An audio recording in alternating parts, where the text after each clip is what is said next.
भाई कॉलेज के साथ कॉलेज में जो सब्जेक्ट हैं आपके और गेट के सब्जेक्ट वो सिमिलर ही है, ऐसा नहीं कुछ अलग है। कॉलेज से आपको फायदा मिलता है यदि गेट की तैयारी करते हो तो कॉलेज के अंदर इवन आप टॉपर बन सकते हो। यार रोड मैप क्या होना चाहिए 2026 के लिए, तो 2026 के लिए मैं आपको मानता हूँ गेट जो है ना यार, यदि आप अच्छे से पढ़ते हो तो 1 साल की जर्नी है, 1 साल आपको इस एग्जाम को क्रैक करने के लिए लग जाता है। तो जैसे कि मान लो मैं बात करूं, हमारे पास कंप्यूटर साइंस में 12 सब्जेक्ट में से 12 सब्जेक्ट है नहीं, ठीक है, हमारे पास 10 ही सब्जेक्ट हैं, ठीक है।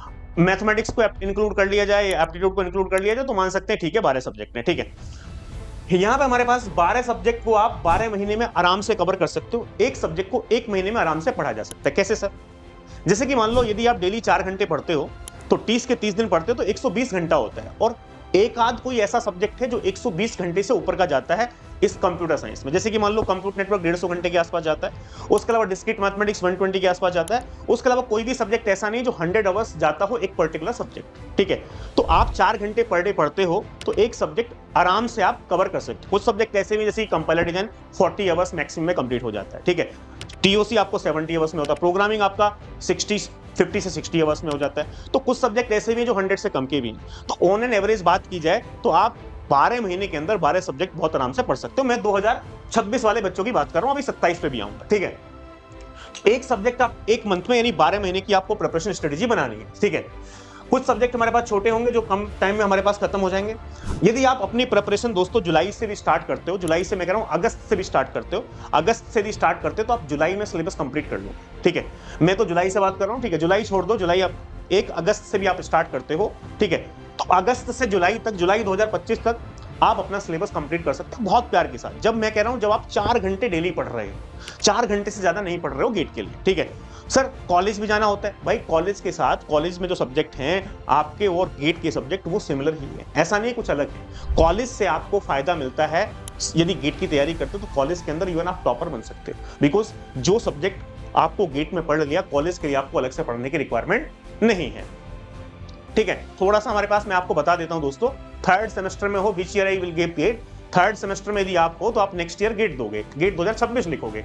तो यदि मान लो आपने किया तो उसके बाद आपको ये मान लो आपने जुलाई अगस्त से भी स्टार्ट किया, जुलाई में भी आपने सिलेबस कंप्लीट किया, तो यार अगस्त से आपको जनवरी तक, अगस्त सितंबर अक्टूबर नवंबर दिसंबर जनवरी 6 महीने मिलेंगे सिर्फ रिवीजन के लिए, प्रैक्टिस के लिए, टेस्ट सीरीज के लिए, जो कि क्या है मोर देन सफिशिएंट है, बहुत ज्यादा है। इतने टाइम में आप सब्जेक्ट को 3-3 बार रिवाइज कर लोगे, टेस्ट सीरीज अच्छी दे सकते हो, ठीक है, सारी प्रैक्टिस कर सकते हो, सफिशिएंट टाइम आपके पास होगा 2026 के लिए यदि आप अभी से दोस्तों क्या करते हो स्टार्ट करते हो। तो मैंने आपको बोला जुलाई से जनवरी तक का, इवन अगस्त में भी आप करते हो तो आपका रिवीजन यहाँ पे सिलेबस कंप्लीट कर लो। अगस्त से स्टार्ट करते हो तो जुलाई में हो जाएगा, ठीक है, सिलेबस कंप्लीट कर लो और अगस्त से और जनवरी तक आप रिवीजन करो, प्रैक्टिस करो, ठीक है, PYQs लगाओ, टेस्ट सीरीज लगाओ। तो ये मैंने आपको बताया भाई जुलाई से हमारे पास जून तक, ठीक है। तो भाई 1 साल में आप अपना सिलेबस कंप्लीट करोगे, क्या करना है, start with a subject in which you are comfortable.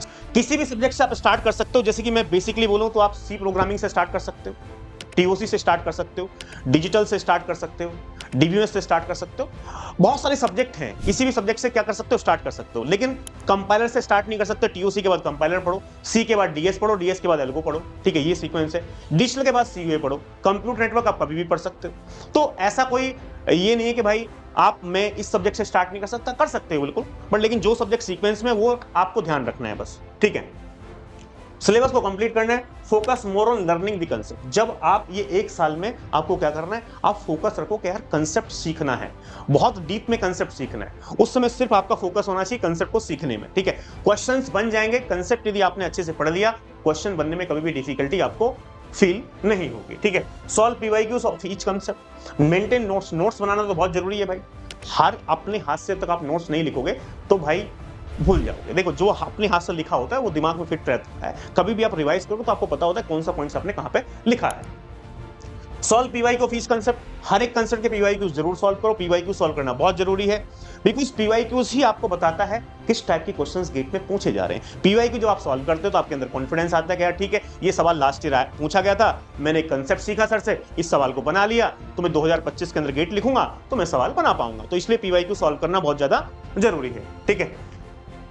Revise concept regularly, concept को रिवाइज करना बहुत जरूरी है। अब रिवीजन की मैं आपको बताता हूं यार, एक तो जैसे कि क्लास आज खत्म हुई है ना, रिवीजन पे मैं आऊंगा अभी थोड़ी देर में, क्लास खत्म हुई है तुरंत रिवीजन कर, 2 घंटे की क्लास का रिवीजन आप 20 मिनट में कर सकते हो, ताजा ताजा सब कुछ समझ में आया, 10-15 मिनट में रिवाइजन कर लिया, ठीक है। नेक्स्ट डे आप फिर से उस क्लास का रिवीजन कीजिए, लेकिन पुरानी जो क्लास थी उसका रिवीजन 10 मिनट में कर लीजिए, ठीक है। Try practice at least 8 to 10 questions of each topic you learn. 8 से 10 क्वेश्चन हर टॉपिक के जो भी आपने पढ़ा है ना वो प्रैक्टिस जरूर करो, बिकॉज कंसेप्ट को जब तक आप यूज नहीं करोगे सवाल के थ्रू सवाल पे तो आपको कंसेप्ट की क्लियरिटी उतनी बेहतर नहीं मिलेगी। जब आप सवाल के थ्रू यूज कर लोगे कंसेप्ट को तो भाई आपको एकदम क्लियरिटी मिल जाएगी, ठीक है। सर थर्ड सेमेस्टर में जाने वाले हो आप, तो भाई आप नेक्स्ट ईयर गेट लिखोगे 2026 वाला, तो अभी से आप स्टार्ट कर सकते हो। पीवाईक्यू कब से लगाना चाहिए 2026 के लिए? हाँ, पीवाईक्यू के लिए मैं ये बोलता हूँ कि यार जैसे कि आपने कंसेप्ट पढ़ लिया, एक टॉपिक पढ़ लिया टीचर से, वो टॉपिक कंप्लीट होने के बाद तुरंत उसके पीवाईक्यूज लगाओ। हर एक टॉपिक के पीवाईक्यूज लगाओ। टॉपिक वाइज पीवाईक्यू हम प्रोवाइड भी कराते हैं, ठीक है। तो हर एक टॉपिक का पीवाईक्यू सॉल्व करो। डेडिकेट एटलीस्ट 3 to 4, यहाँ 3 to 4 लिखा है, लेकिन मैं बोलूंगा यार 4 से 5 घंटे आप डेडिकेट करो तो सिलेबस को टाइमली खत्म कर पाओगे। आपके पास प्रॉपर टाइम रहेगा रिवीजन के लिए, प्रैक्टिस के लिए, सारी चीजों के लिए, ठीक है। अब यहाँ से जून 2025 से जनवरी 2025 तक क्या करना है? रिवाइज नोट्स फ्रीक्वेंटली, जो भी रिवीजन है, जो भी नोट्स है उनको रिवाइज करो। इसके अलावा आपको क्या करना है? पीवाईक्यू सॉल्व करो। Practice as many questions as possible. Sir ये प्रैक्टिस कहां से करेंगे? इस प्रैक्टिस के लिए अनअकैडमी के पास बैच है भाई, ठीक है। क्या बैच है? एक प्रैक्टिस का एक अलग से बैच होता है जिसके अंदर 5 से 6,000 क्वेश्चन हम दोस्तों क्या कराते हैं? सॉल्व कराते हैं। तो वो बैच भी आपको फ्री में मिलता है। यहाँ अनअकैडमी में सबसे बड़ा फायदा क्या है? यदि आपने सब्सक्रिप्शन लिया है तो आप किसी भी बैच को एक्सेस कर सकते हो। आपकी लिमिटेशन ऐसे नहीं कि एक सिंगल बैच, एक बैच में आपका लाइव सब्जेक्ट मिस हो गया तो दूसरे बैच में जाके आप लाइव पढ़ सकते हो, दूसरे मिस हो गया तीसरे में जाके लाइव पढ़ सकते हो, कितनी बार रिकॉर्डिंग देख सकते हो, ठीक है। और इसके अलावा बैच का एक्सेस कंप्यूटर साइंस का भी मिलता है, कंप्यूटर साइंस के साथ साथ डेटा साइंस का भी आपको एक्सेस मिलता है, ठीक है।